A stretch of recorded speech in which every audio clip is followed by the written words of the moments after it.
العلم هو النور الهادي والمفتاح لكل الخير من يرد الله به خيرا. بسم الله الرحمن الرحيم. قلت وثمة اعتراض على هذا الكلام فإنه إن لم يوثق فالأولى إعمال قول الجارح وإن كان مخالفا له في الاعتقاد لأنه زيادة علم فإعمالها أولى من إهمالها. ومن الكلام بسبب المذاهب كلام الجوزجاني وهو موصوف بالنصب في من أصف بالتشيع من الرؤاة ولا يقبل كلامه في من ثبتت ثقته وعدالته منه. یہ بیان چل رہا ہے اس بات کا کہ ہم عمر لوگوں کا ایک دوسرے کو جرح کرنا قابل قبول نہیں ہے. تو فصل منہ کہہ کر کے علامہ ابن دقیق العید کی عبارت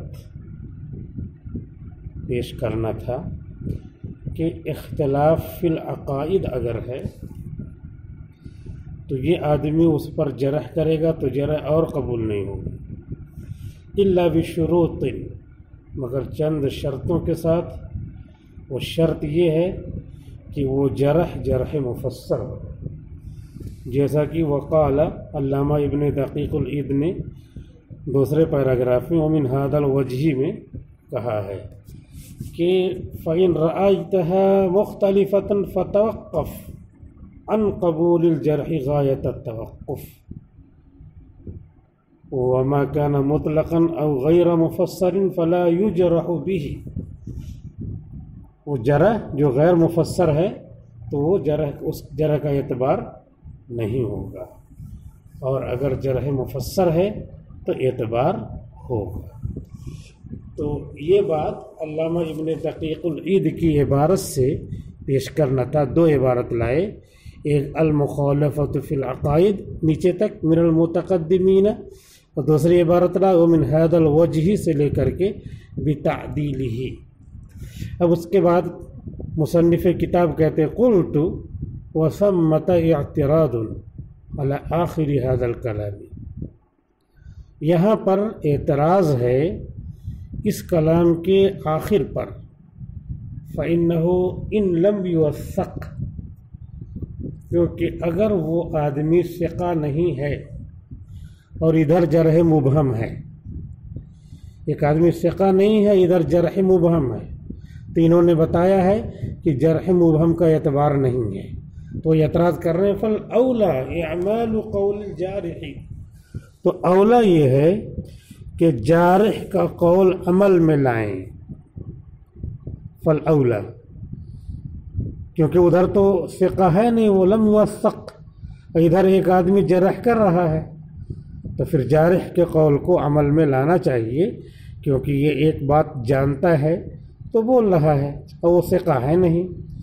وَإِنْ كَانَ مُخَالِفًا لَهُ فِي الْاعْتِقَادِ، اگرچہ یہ کہنے والا مخالف ہو مجروح کے، اس شخص کے جس پر جرح کر رہا ہے، فی الاعتقادی، اعتقاد میں، کیونکہ اعتقاد میں بھلے سے یہ مخالف ہے لیکن وہ ثقہ ہے نہیں، لم یوثق، اور یہ ایک بات کہہ رہا ہے، تو اس ثقہ نہ ہونے سے یہ جرح کرنا ٹکرا نہیں رہی ہے بات. ہی جب ٹکرا نہیں رہی ہے تو جو یہ بات جانتا ہے اس کو بیان کر رہا ہے تو معتبر ہونا چاہیے.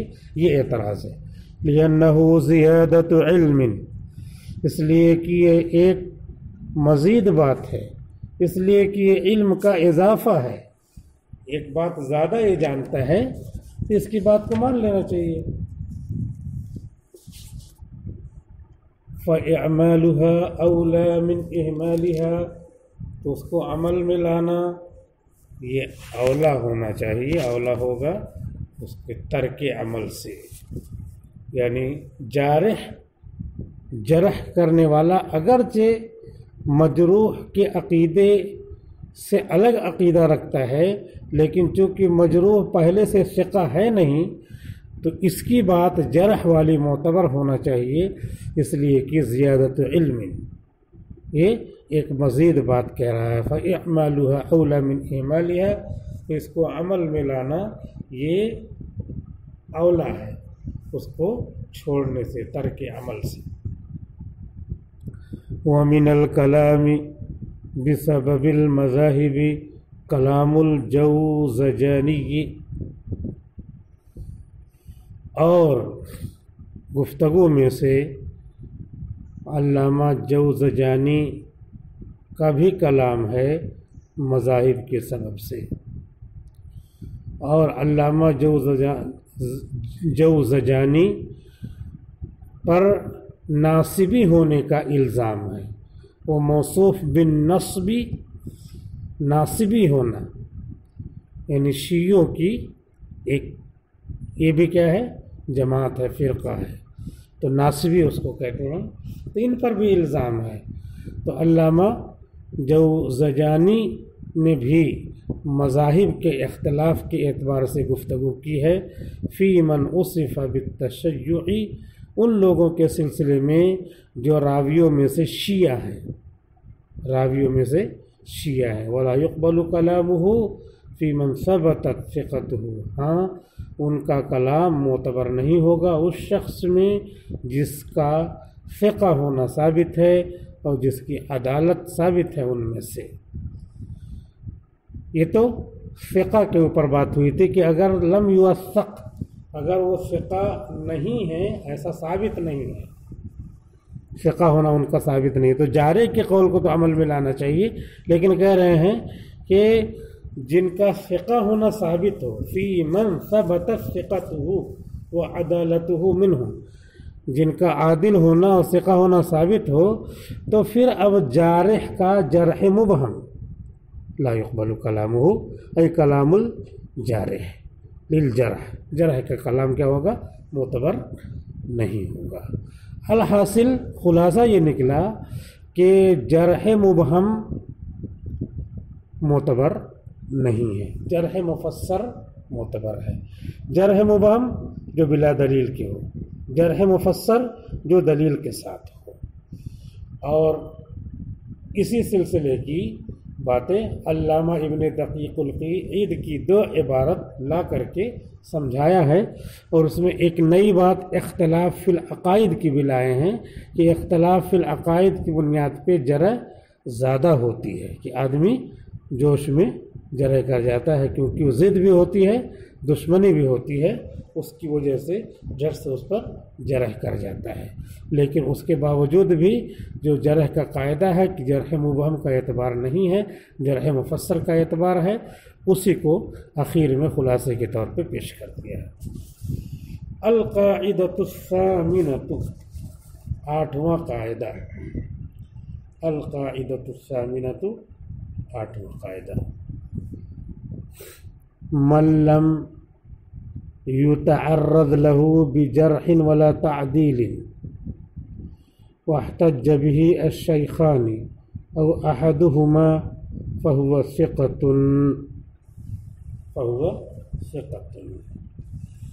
وہ راوی جس پر نہ جرح کی گئی ہو اور نہ تعدیل کی گئی ہو، لیکن ہے راوی، کتابوں میں اس کا ذکر موجود ہے، جرح بھی نہیں ملتی، تعدیل بھی نہیں ملتی، لیکن واحتج به الشیخان، اس سے امام بخاری امام مسلم نے دلیل پکڑی ہے۔ تو امام بخاری امام مسلم نے 5 لاکھ حدیثوں میں سے ایسے راویوں کی حدیثیں لیا ہیں جو ان کے نزدیک ان کی لگائی ہوئی شرطوں پر پورے اترے ہیں۔ تو یہ بات مسلم ہے، اس کی وجہ سے الشیخان بخاری اور مسلم رحمہم اللہ نے اس شخص سے جب احتجاج کیا ہے، کہ مطلب ہے اس کی حدیث لیا ہے، تو پھر وہ راوی کیا ہو جائے گا، ثقہ ہو جائے گا، کیونکہ انہوں نے پرکھا ہے، ان کے پرکھنے کو ہم معتبر مان لیں گے۔ او احدہما، یا ان میں سے کسی ایک نے ان کی روایت لیا ہے۔ احتج بھی کا مطلب وہی ہے کہ حدیث لے کر کے اور اس کے بعد کتاب میں لکھ دیا اور اوپر ترجمۃ الباب باندھ دیا، تو ترجمۃ الباب کا مطلب ہے حکم، اس حدیث سے کیا مسئلہ نکلا۔ تو اب یہ جو ترجمۃ الباب باندھا ہے اسی دلیل سے دلیل پکڑی ہے نا، اسی حدیث سے دلیل پکڑی ہے، تو احتج بہذا الحدیث، اور یہ حدیث سند کے ساتھ ہے تو احتج به بذلک الراوی ہو جائے گا، اسی لیے کہا واحتج به الشیخان، اور شیخین نے امام بخاری اور امام مسلم نے اس کی حدیث کو لیا ہے۔ او احدہما، یا ان دونوں میں سے کسی ایک نے لیا ہے، فہو ثقۃ، تو وہ راوی جو لم یتعرض له بجرح ولا تعدیل، اور کتابوں میں کہیں بھی جرح و تعدیل کے ساتھ ان کا ذکر نہیں ہے، فہو ثقۃ، تو وہ ثقہ ہوگا، معتبر ہوگا۔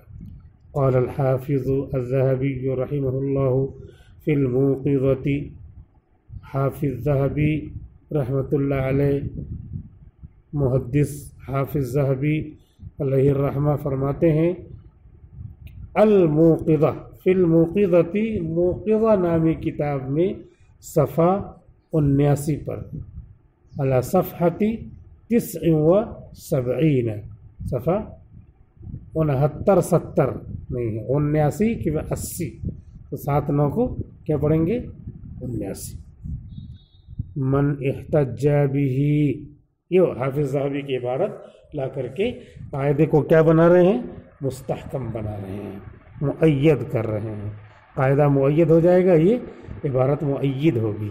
من احتج به، امام بخاری امام مسلم جس راوی سے دلیل پکڑیں، او احدہما، یا امام بخاری امام مسلم میں سے کسی نے، او احدہما، یا ان دونوں میں سے کسی نے احتجاج یعنی دلیل حجت پکڑی، ولم یوثق، اور من وہ شخص ثقہ نہیں قرار دیا گیا ہے، ولم یوثق، اور وہ ثقہ نہیں قرار دیا گیا ہے، ولا غمز، اور نہ اس پر جرح کی گئی ہے، غمزن ایسے دبانا، ان کو لے کر کے پریس سے دبا دیا گیا ہو، جرح کے ذریعے، عیب کے ذریعے دبا دیا گیا، ولا غمز، اور نہ اس پر جرح کی گئی ہے، فہو ثقۃ حدیثہ، فہو ثقۃ فی حدیثہ، یا فہو ثقۃ حدیثہ، تو وہ اپنی حدیث میں ثقہ ہے۔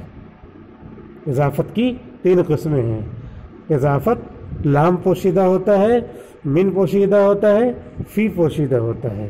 خاتم فضۃ، اے خاتم من فضۃ، اور غلام زید، اے غلام لزید، اور تلمیذ الجماعت، اے تلمیذ فی الجماعت، جماعت میں، تلمیذ فی الفصل، تلمیذ الفصل، اے تلمیذ فی الفصل، پوری کلاس میں ایک طالب علم ہے جو کچھ سمجھتا ہے، تلمیذ الفصل، تو فہو ثقۃ حدیثہ، تو اضافت فیہ، اضافت کی 3 قسمیں، اضافت لامیہ، اضافت منیہ، اضافت فیہ، تو یہ اضافت فیہ ہے، تو وہ حدیث میں ثقہ ہے، قوی ہے۔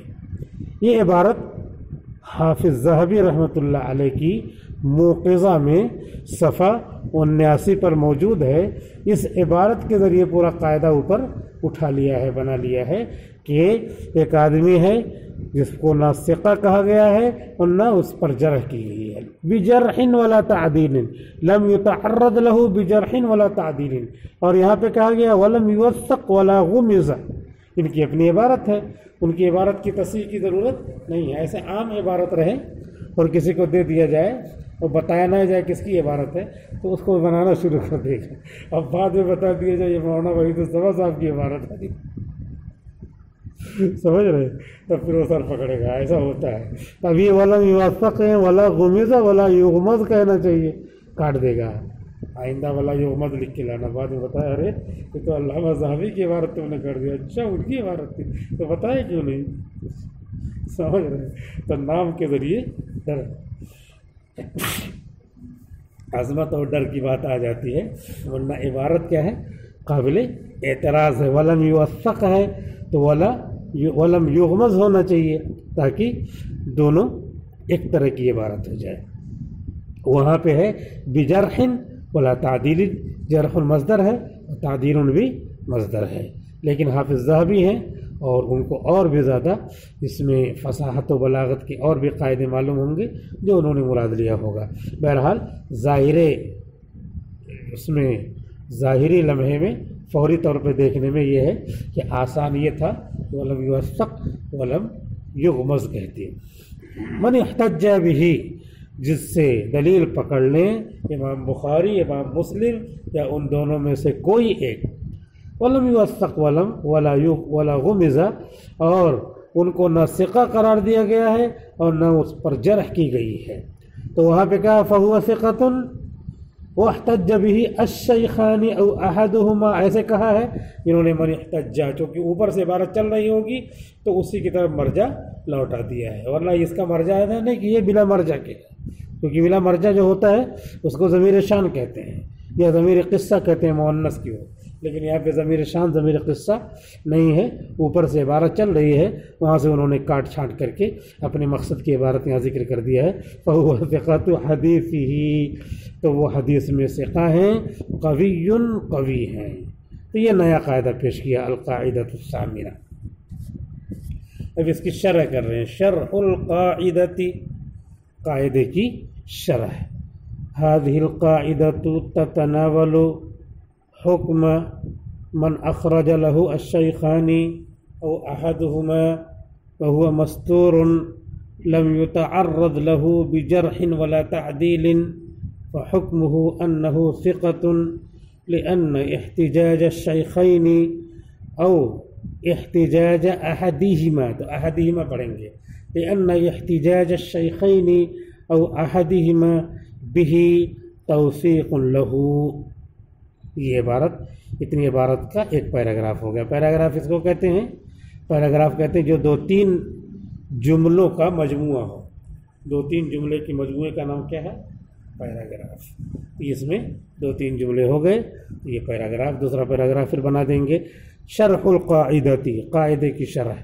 هذه القاعدة تتناول، یہ قاعدہ شامل ہے حکم من اخرج له الشیخان، اس راوی کے حکم کو جس کو شیخین نے نکالا ہے، یعنی جس کی حدیث کو شیخین نے بخاری میں اور مسلم میں نکالا ہے. امام بخاری محمد بن اسماعیل بخاری شیخ الحدیث، اور مسلم ابن حجاج القشیری النسابوری شیخ الحدیث. حدیث کو ہٹا دیا اور کہہ دیا شیخانی، الشیخانی. تو الف لام جو اس کا ہے یہ مضافلے کے بدلے میں ہے. الشیخا